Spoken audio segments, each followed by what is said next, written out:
The reservation was for 7 o'clock at Meridian, the most expensive restaurant in the city, where a single dinner could cost more than most people's monthly rent. I arrived at 6:45 wearing khakis and a button-down shirt from Old Navy, and found my family already gathered in the private dining room, all 11 of them, dressed in designer labels and dripping with jewelry that cost more than cars. "What are you doing here?" my sister Jennifer asked, her diamond bracelet catching the light as she gestured dismissively at me. "This is a business dinner." "I got the invitation," I said, pulling out my phone to show the email from my mother's assistant. "Family Business Strategy Dinner, 7 p.m. attendance requested." My mother, Patricia Morrison, CEO of Morrison Holdings, set down her wine glass with a sharp click. She wore a navy Chanel suit that probably cost $15,000, and her expression carried the same cold disapproval I'd seen my entire life. "This dinner is for actual business people," she declared, her voice cutting through the low murmur of conversation. "Not dreamers." My father, Richard Morrison, nodded from his seat at the head of the table. He'd retired as CFO 3 years ago but still maintained his board position and his air of absolute authority. "Sarah, you need to know your place. This dinner is for family members involved in the business. You make pottery in your garage." "I make ceramics," I corrected quietly. "There's a difference." "Not one that matters," Jennifer said. She was VP of Marketing, having married into her position through connections rather than competence. "We're discussing the acquisition of Techline Industries. A $200 million deal. What could you possibly contribute to that conversation?"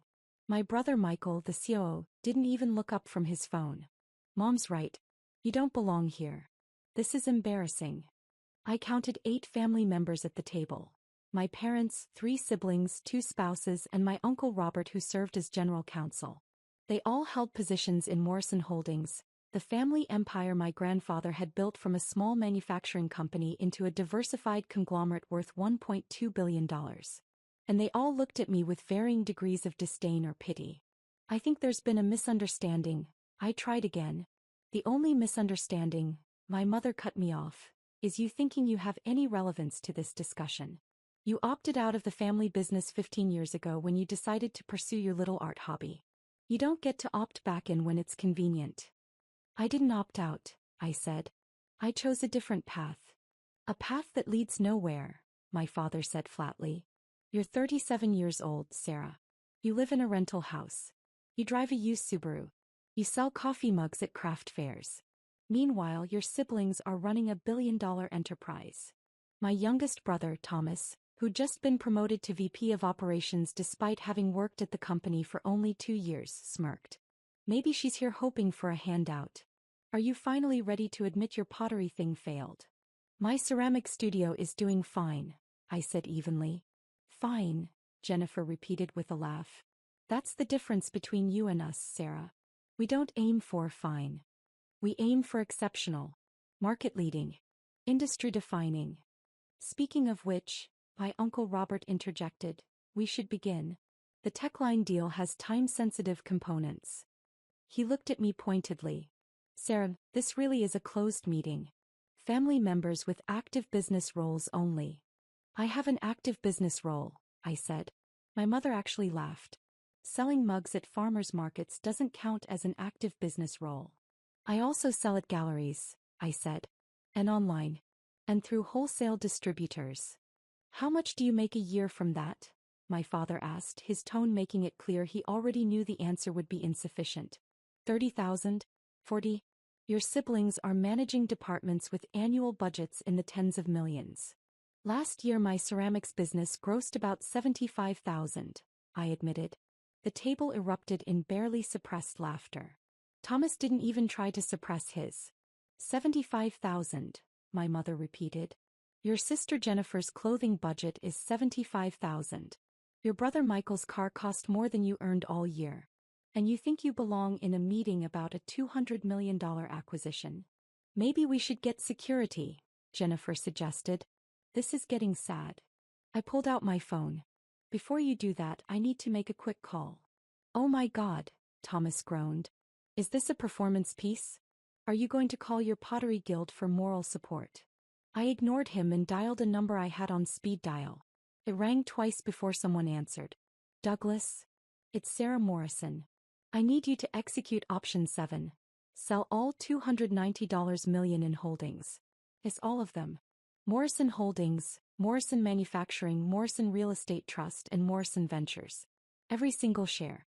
Liquidate the entire position. The room went silent. Douglas Pemberton, Senior Managing Partner at Whitmore Investment Group, didn't hesitate. That's the complete Morrison portfolio. Are you certain? Completely certain, I said. Contact the other firms too. I want every share I own in any Morrison entity sold by market close tomorrow. No exceptions.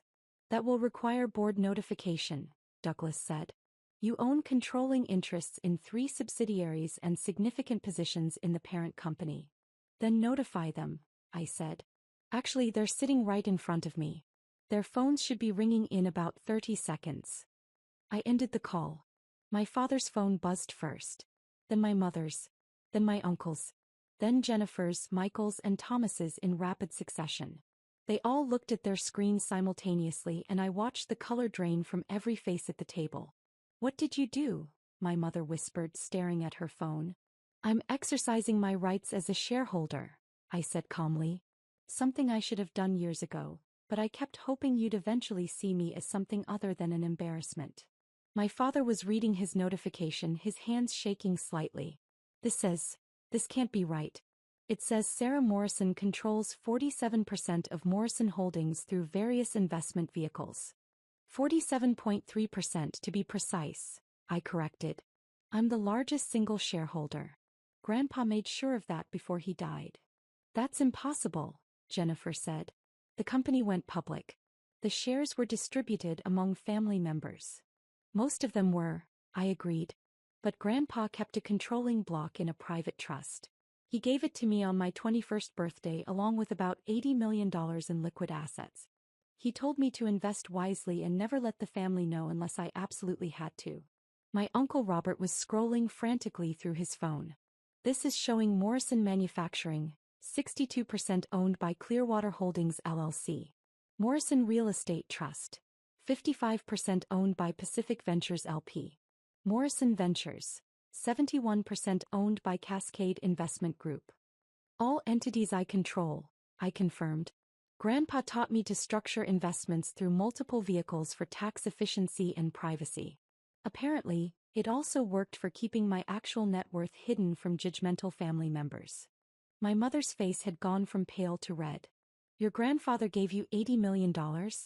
When? 16 years ago, I said. He told me he was disappointed in how the rest of the family had turned out. Too focused on appearances, not enough on substance. He said you'd all forgotten that Grandpa started Morrison Holdings by making quality products, not by wearing expensive suits and looking down on people. So you've been sitting on this fortune for 16 years? Michael demanded. While we all thought you were broke? I'm not broke, I said. I never was. My ceramic studio isn't a failure. It's a hobby I genuinely enjoy. I don't need it to support me because I have a diversified investment portfolio currently valued at approximately $290 million, most of which is invested in Morrison entities. Was invested, my father said hoarsely, still staring at his phone. You just ordered it all sold. That's correct, I said. I called Douglas Pemberton at Whitmore Investment Group. I also have holdings managed by Goldman Sachs and Morgan Stanley. I'm calling them next to liquidate those positions too. Thomas looked genuinely panicked. You can't do that. If you dump that many shares at once, it'll tank the stock price. I'm aware, I said. The market will interpret a major shareholder completely exiting their position as a lack of confidence in the company's future. Stock price will probably drop 15 to 20% in the first day alone. That's market manipulation, Jennifer exclaimed. No, my Uncle Robert said quietly, his legal mind working through the implications. It's not. She's entitled to sell her shares whenever she wants. She's notifying the board as required by SEC regulations. Everything she's doing is completely legal. My mother stood up, her chair scraping against the floor. Sarah, you can't do this. Do you know what this will do to the company? To the family? I imagine it will significantly reduce your net worth, I said. And probably make the Techline acquisition much more difficult, since your stock price will be in free fall and your access to capital will be constrained. Why? My father asked. Why are you doing this? Because this dinner is for actual business people, I said, echoing my mother's words. And you just made it very clear that I don't qualify. So I'm removing my business from your business. Simple as that. My phone rang. I answered it on speaker. Ms. Morrison, this is Catherine Zhou from Goldman Sachs. We just received notification from Whitmore Investment Group about a mass liquidation order. Can you confirm you want us to proceed with selling your Morrison Holdings positions as well? Confirmed, I said. Sell everything. Every Morrison-related asset in every portfolio you manage for me. That's approximately $93 million across multiple funds, Catherine said. Combined with the Whitmore positions, you're liquidating roughly $380 million in total assets. My brother Michael made a choking sound. Wait, my mother said desperately. Just wait. Let's talk about this. How you want to talk, I observed. 30 seconds ago you wanted security to remove me. Ms. Morrison? Catherine was still on the line. Should I proceed? I looked at my family. My father had his head in his hands. Jennifer was frantically typing on her phone, probably to her broker. Thomas looked like he might be sick. Michael had gone completely pale. My Uncle Robert was the only one maintaining composure, though his jaw was tight. Sarah, my mother said, and for the first time in my memory her voice held actual emotion instead of cold criticism. Please. Let's discuss this rationally. I've been trying to discuss things rationally for 15 years, I said. Every time I've reached out you've dismissed me. Every family gathering you've made jokes about my little pottery hobby. Every business update, you've made it clear I wasn't important enough to be included. We didn't know, Jennifer said weakly. You didn't ask, I corrected. You assumed. You saw my used car and rental house and decided you knew everything about my life. It never occurred to you that I might choose to live modestly. That I might invest my money instead of spending it on status symbols. Ms. Morrison? Catherine prompted again. My father looked up. What do you want? Name it. What will it take for you to cancel this order? I want you to understand something, I said quietly. I don't need you. I never needed you. Grandpa made sure of that. He gave me enough resources to live any life I wanted, and I chose this one. I chose to make ceramics because I love it. I chose to live in a small house because it's enough space for me. I chose to drive a practical car because I don't need to impress anyone. We understand, my mother said quickly. We were wrong. We were incredibly wrong. Catherine, I said into the phone, hold the order for now. But keep everything queued and ready to execute. Understood, Catherine said. We'll maintain the positions but keep the sell orders prepared. Just say the word. I ended the call and looked at my family. Here's what's going to happen. All of you are going to sit down and actually listen to me speak. For the first time in 15 years, you're going to treat me like I have something valuable to contribute. And then we're going to discuss whether I want to remain invested in Morrison Holdings or whether I'd rather take my $290 million and invest it in companies run by people who value substance over appearance. They sat. Every single one of them, including my mother, sank back into their chairs like chastened children. The Techline acquisition is a mistake, I said. I've reviewed the financials. You're paying too much for a company with declining market share and aging technology. You're doing it because it looks good. Techline has name recognition and a prestigious client list. But their fundamentals are weak. How do you know their fundamentals? Michael asked. Because I've been receiving board packets for every Morrison entity for the past 16 years, I said. Grandpa's trust stipulated that I receive all shareholder communications. I read every quarterly report, every strategic plan, every acquisition proposal. I just didn't vote or attend meetings because I wanted to see if you could succeed without my interference. And, my father asked carefully. You've done well in some areas, I admitted. The real estate division has been particularly successful. But you've also made several questionable decisions driven by ego rather than strategy. This Techline acquisition is the worst one yet. My Uncle Robert leaned forward. What would you suggest instead? There's a smaller firm called Innovate Tech, I said. Half the price of Techline, but with better technology and a younger, more innovative team. They don't have the name recognition, but they have the substance. Morrison Holdings built its reputation on quality and innovation. Acquiring Innovate Tech fits that legacy. Techline is just expensive window dressing. I've heard of Innovate Tech, Thomas said slowly. They developed that new cloud infrastructure platform, which is currently being adopted by 3 Fortune 100 companies, I confirmed. In 5 years they'll be worth more than Techline. Right now, you could acquire them for $90 million instead of spending $200 million on a declining asset. My mother and father exchanged glances. For the first time, I saw them actually considering my words instead of dismissing them. You've really been following the company this whole time? Jennifer asked. Every quarter, I said. Every board meeting, every strategic initiative. I know Morrison Holdings as well as any of you. I just didn't feel the need to prove it until you made it clear my opinion was worthless. My father cleared his throat. If we were to consider your advice on the acquisition, would you maintain your investment position? That depends, I said. On whether this is a temporary change because you're scared of losing money, or a permanent change in how you see me and my role in this family. A permanent change, my mother said. She looked uncomfortable saying it, like the words physically pained her, but she said it anyway. You're right. We've been terrible to you. For years. We made assumptions and we were cruel about them. You were, I agreed. You judged me for living simply while you spent money on things designed to impress people you don't even like. You mocked me for doing work I love instead of work that pays 6 figures. You decided my worth based on my car and my house instead of my character or my capabilities. We're sorry, Jennifer said, and she actually sounded like she meant it. Genuinely sorry. I studied them all. My mother looked smaller somehow, her expensive suit unable to provide the armor of superiority she usually wore. My father seemed older, the weight of his misjudgment visible in every line of his face. My siblings had lost their smirks and their casual cruelty, replaced by something that looked almost like respect. I'll maintain my investment positions, I said finally. On 3 conditions. Name them, my Uncle Robert said immediately. First, I want a board seat. Grandpa's trust entitles me to one, but I never claimed it. I'm claiming it now. I want a voice in major decisions. Agreed, my father said without hesitation.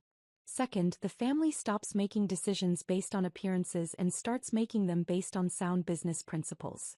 That means no more acquisition targets chosen because they sound impressive to your golf buddies. No more hiring family members who aren't qualified for their positions. I looked pointedly at Thomas. Hey, Thomas started to protest. You were promoted to VP of Operations after 2 years with the company, I interrupted. Most VPs have 10 to 15 years of experience. You got the job because your family, not because you earned it. Thomas opened his mouth, then closed it. He couldn't argue because we both knew it was true. Third condition? My mother asked. I want to be treated like a member of this family, I said simply. Not the embarrassing relative you tolerate at holidays. Not the failure who couldn't hack it in the real world. An actual family member whose choices you respect, even if you don't understand them. The room was silent for a long moment. Done, my father said. All 3 conditions. You have a board seat, will make more strategic decisions, and you'll be treated with the respect you deserve. Starting now, my mother added. Sarah, would you stay for dinner? We'd value your input on the Innovate Tech acquisition. I pulled out my phone and called Catherine Joe back. Cancel the liquidation order. Maintain all positions. Confirmed, Catherine said. Positions maintained. I'll send you the updated portfolio summary in the morning. I ended the call and sat down at the table, not in my original seat at the far end, but in an empty chair closer to the center. My family rearranged themselves to make room, their movements uncertain but deliberate. A waiter appeared and I ordered the salmon. My mother ordered another bottle of wine, a $3,000 Bordeaux that she insisted I try. Tell us about Innovate Tech, my Uncle Robert said, pulling out his tablet. You said they're being adopted by Fortune 100 companies? I spent the next 20 minutes walking them through Innovate Tech's technology, their market position, their growth trajectory, and why they represented a better strategic fit than Techline. My family listened, taking notes and asking intelligent questions. The cloud platform alone could generate recurring revenue of $50 million annually within 3 years. I explained. Techline's revenue is flat. They're living on legacy contracts that won't renew forever. Why didn't our analysis team catch this? Michael asked. They did, I said. It's in the appendix of the acquisition proposal, page 47. But the recommendation was to proceed with Techline anyway because of their market reputation. My father looked embarrassed. I didn't read that far. Neither did I, Jennifer admitted. I read the whole thing, I said. All 63 pages. Because unlike you, I don't have a team of assistants summarizing documents for me. I have to do my own research. You have $290 million, Thomas pointed out. You could hire a whole team of assistants. I could, I agreed. But then I'd lose touch with the details. Grandpa taught me that. He said the moment you stop reading the full reports is the moment you stop understanding your business. Grandpa was a smart man, my Uncle Robert said quietly. He was, I agreed. He was also disappointed in most of you. He told me that before he died. He said you'd forgotten what made Morrison Holdings successful in the first place. Quality products, smart decisions, and treating people with dignity regardless of their position. My mother winced. He said that. He did, I confirmed. He said the company had become more about status than substance. That you'd all started valuing the appearance of success over actual success. That's why he gave me the money and the controlling shares. He hoped I'd remember what he taught me and use it when the time came. The time has come, my father said. Clearly. We spent the rest of dinner discussing business strategy. I shared my analysis of several other opportunities I'd been tracking. A small manufacturing firm with innovative processes, a real estate development in an emerging market, a technology startup developing AI tools for industrial applications. My family took notes, asked questions, and for the first time in my adult life, treated me like I had valuable knowledge to share. By the time dessert arrived, the atmosphere had shifted completely. Jennifer asked about my ceramics work with genuine interest rather than condescension. Michael wanted to know how I'd learned to analyze companies so effectively. Thomas admitted he felt overwhelmed by his VP position and asked if I'd be willing to mentor him. I'd be happy to, I told Thomas. But you need to be willing to put in the work. Read every report. Understand every department. Learn the business from the ground up, not from the executive floor down. I will, Thomas promised. I swear. As dinner ended and the waiter brought the check, which my mother paid without comment or complaint, my father stood and cleared his throat. Sarah, I need to say something. On behalf of all of us. He gestured to the table. We've been fools. Blind, arrogant fools. We looked at your life and saw failure when we should have seen success. We saw your choices as weakness when they were actually strength. You had the courage to live authentically while we've been performing for an audience that doesn't even matter. Well said, my Uncle Robert murmured. We can't undo the past 15 years, my father continued. We can't take back the cruel things we've said or the dismissive way we've treated you. But we can do better moving forward. We can be the family Grandpa hoped we'd be. If you'll give us the chance. I looked at them all, my mother with tears in her eyes, my siblings looking genuinely remorseful, my uncle nodding encouragement. They weren't perfect. They'd probably slip back into old patterns sometimes. But they were trying and that mattered. I'll give you the chance, I said. But understand this. I'm not changing my life to accommodate your expectations. I'm still going to make ceramics. I'm still going to live in my rental house and drive my Subaru. I'm still going to shop at Old Navy and sell mugs at farmers markets. Because those things make me happy and I don't need your approval to live my life. We wouldn't want you to change, my mother said. You're the only one of us who actually figured out what matters. We left the restaurant together, walking out into the cool evening air. My family's cars were lined up in the valet section. A Mercedes, a BMW, a Tesla, a Lexus. My Subaru was in the public lot 2 blocks away. Do you want a ride to your car? Jennifer offered. I'll walk, I said. It's a nice night. Sarah, my mother called as I turned to go. Board meeting is next Thursday at 10 a.m. I'll have my assistant send you the details and materials. I'll be there, I said. I walked to my car, climbed in and sat for a moment before starting the engine. My phone buzzed. A message from Douglas Pemberton. That was the most dramatic liquidation order I've received in 30 years. Glad you canceled it. Though I have to ask, were you really going to follow through? I typed back, absolutely. They needed to understand that family means more than net worth. Well played, Douglas responded. Your grandfather would be proud. I drove home to my rental house, a modest 3-bedroom in a quiet neighborhood where I had a detached garage I'd converted into my ceramics studio. Inside, I changed into old jeans and a paint-splattered t-shirt, tied back my hair and went out to the studio. I had a commission to finish. A custom tea set for a client willing to pay $3,000 for handmade ceramics. Not because she knew I was worth hundreds of millions, but because she valued the quality of my work. As I centered clay on the wheel and began to shape it, I thought about the evening. About my family's shock and subsequent contrition. About the board seat I'd finally claimed. About the respect I'd finally demanded. But mostly I thought about what Grandpa had told me 16 years ago when he transferred that money into my account. Money is a tool, Sarah, he'd said.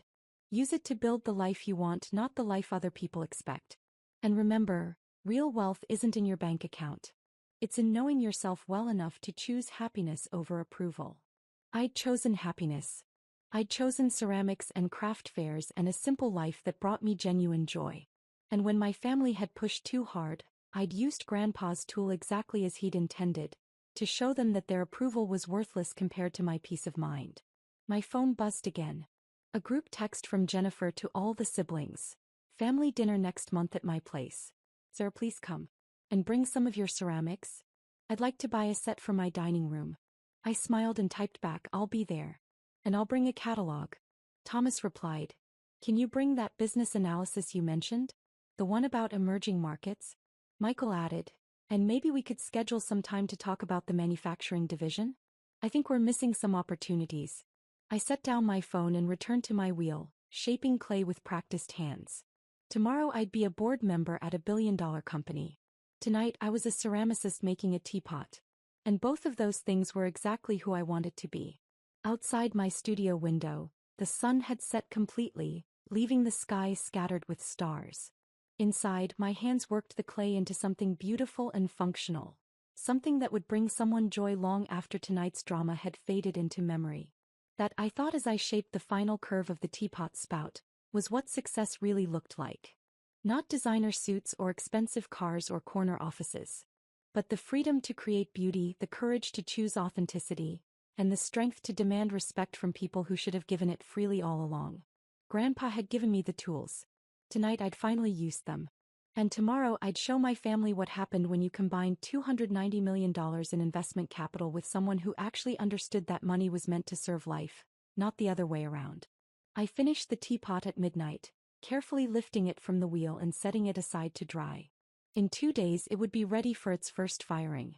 In a week I'd glaze it. And in 2 weeks, my client would receive a handmade tea set worth every penny of her $3,000 commission. My phone buzzed one last time. A message from my mother. Thank you for giving us another chance. Your grandfather chose well when he trusted you with his legacy. I'm sorry it took us so long to see it. I didn't respond immediately. Instead, I cleaned my workspace, washed my hands, and made myself a cup of tea in one of my own handmade mugs. A simple piece with a blue glaze that had turned out exactly as I'd hoped. Only then did I type back. Grandpa taught me that family is worth fighting for. Even when they don't make it easy. My mother's response came quickly. We'll try to make it easier from now on. I hoped that was true. But even if it wasn't, I knew something my family had forgotten and was just beginning to relearn. Real success wasn't measured in dollars or titles or designer labels. It was measured in the ability to live authentically, to choose substance over appearance, and to know that your worth came from within, not from the approval of others. And I was successful by every measure that mattered. I finished my tea, turned off the studio lights, and walked back to my house. Tomorrow would bring board meetings and investment decisions and family dynamics that would take years to fully repair. But tonight I was just Sarah. Ceramicist, investor, granddaughter, and finally recognized member of a family that had taken far too long to understand what Grandpa had known all along. That I was exactly who I needed to be.